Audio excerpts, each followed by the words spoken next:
Hi, it's me again. Chapter 11. I'm getting through this stuff. I'm telling you, I have so many stories and so many things to share. It takes me a while, and that's why I have to keep cutting off because I'm so long winded.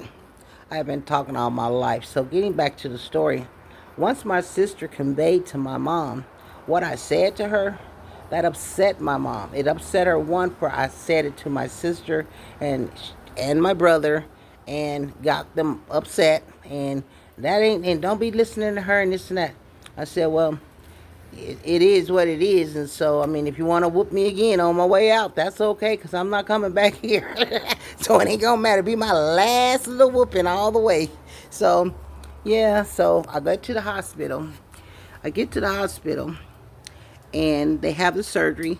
My family's sitting outside in the hallway, on these little benches and stuff. And back at the time that I had the surgery done, they had nurses that had white, they look like nuns and stuff, and they pins in they head and had on all white uniform, white shoes, white stockings. That's what they looked like back at that time. So when I went in, these nurses were coming in and out. Doctor came in and something.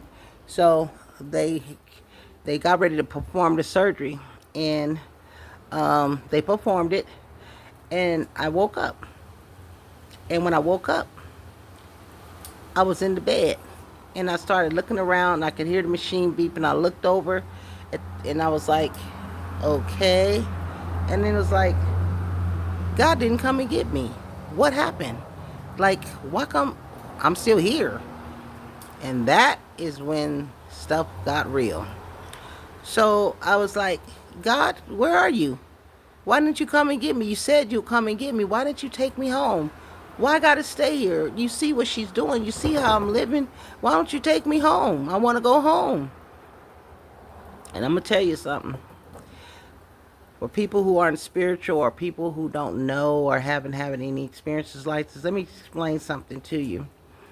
I have a feeling I understood what Jesus said when he said, why hast thou forsaken me? Of course, I didn't know this about the Bible part then, but that's how I felt. Like, you said you'd take me home. Why didn't you come and get me? Where are you? I didn't told him I ain't coming back to that house. I'm going to be with you. You supposed to come and get me. You said you're going to come and get me. Things ain't working out. I need you to come and get me. I was so convinced that God was going to take me home. And when you wake up and you in the same situation, in the same body, and you just raggedy broke down, just ain't no nothing. So I was just crying. I just laid there and cried. The machine was over to the side and it was beeping. I just kept looking at it, and I was angry. And I was angry at God because I felt like you didn't even come and get me. You told me you was gonna come and get me. You didn't even come and get me. Now I gotta go back and live this way and be tormented like this. All of a sudden, I didn't get no notice or nothing. My whole spirit rose up out of that shell of a body, that broken shell. I started descending out of that shell, and I looked down, and I, I seen me. I seen the shell that I used to be in, and I was like, yeah, okay, now that's what I'm saying. I don't know what took so long, but again, I'm not knowing. So I was happy. I wasn't scared and all that. No, I was like, yes, that's what I'm talking about. Come get me. So as I'm descending, a lot of people I've heard since I've gotten older talk about this light. I never saw a light.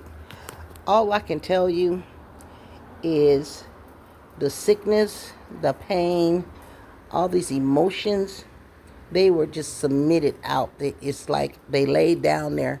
I looked down, I could see my body just laying there. And my eyes were closed, but I could see myself. And as I got higher and higher and higher and higher up, oh my goodness, I was feeling so good.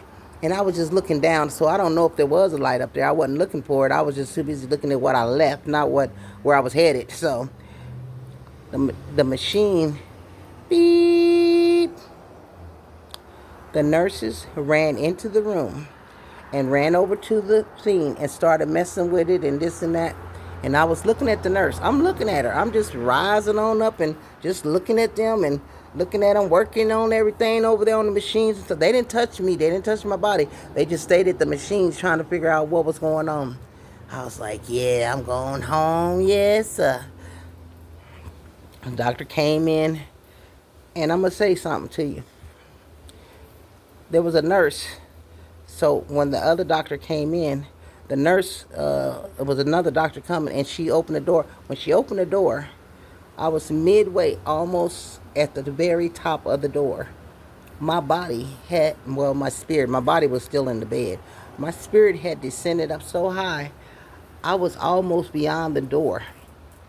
And do you know, when that door cracked open, the nurse told my mom, I'm sorry, but we lost her. And my mom screamed, no! And I was looking at her. I can't tell you, still to this day, I can't really explain to you how it made me feel. I felt so bad because I thought, now she knows what she's done. Now she understands. But now it's too late because I'm going home.